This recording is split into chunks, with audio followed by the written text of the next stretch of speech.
L'actualité régionale, celle de la Bourgogne en ce qui nous concerne. Bonsoir à tous, voici un aperçu de votre journal ce soir. Et puis après les éoliennes, nous lèverons encore les yeux vers d'autres géants de fer, des demoiselles de fer, dont le photographe dijonnais Philippe Bornier a tiré le portrait en long, en large et en travers. Voilà pour vous mettre en appétit, on se retrouve dans 2 minutes. A tout de suite. Elles poussent comme des champignons au cœur des villes, elles se dressent en quelques heures, parfois là où on les attend le moins, et leur carcasse de métal en profite pour donner un tout autre aspect au paysage alentour. Pour y être sensible, il faut avoir l'œil ou alors se laisser guider par celui d'un professionnel, un photographe. Philippe Bornier est de ceux-là. Photographe à la mairie de Dijon, il vient de réaliser et de publier dans un magazine une série de clichés, sorte de défilé de demoiselles de fer. Quand la photo prend de la hauteur, reportage de Théo Soumont et Christophe Gaillard. C'est parfois en pleine nature que Philippe doit se rendre pour retrouver ses modèles. De capricieuses demoiselles. Un peu plus à gauche, on ne bouge plus. Des demoiselles de fer, ce sont des grues de chantier qu'il s'attache à photographier depuis plus d'1 an aux alentours de Dijon.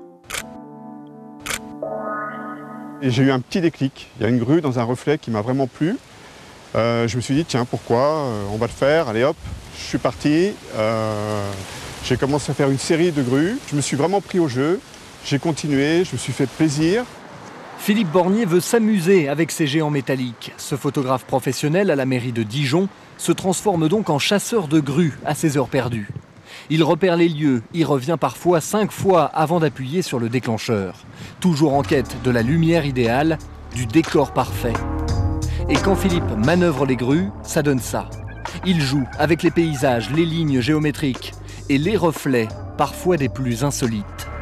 Au total, 33 clichés, 8 d'entre eux viennent d'être publiés dans le magazine Photofan. C'est l'aboutissement d'un travail de 2 ans. Donc quand j'ai eu les 33 photos faites, je me suis dit donc je vais les donner à un magazine spécialisé. J'envoie le CD et puis donc quelques mois après j'ai reçu la bonne nouvelle. Après la publication sur papier, Philippe Bornier voit plus grand. Il souhaiterait désormais exposer son travail au public dijonnais, qui pourra alors faire le pied de grue face à ces grues. Belle demoiselle. C'est la fin de cette édition, vous la retrouvez en ligne sur France 3, la prochaine à la télé, demain midi pile. Très bonne soirée à tous, à demain.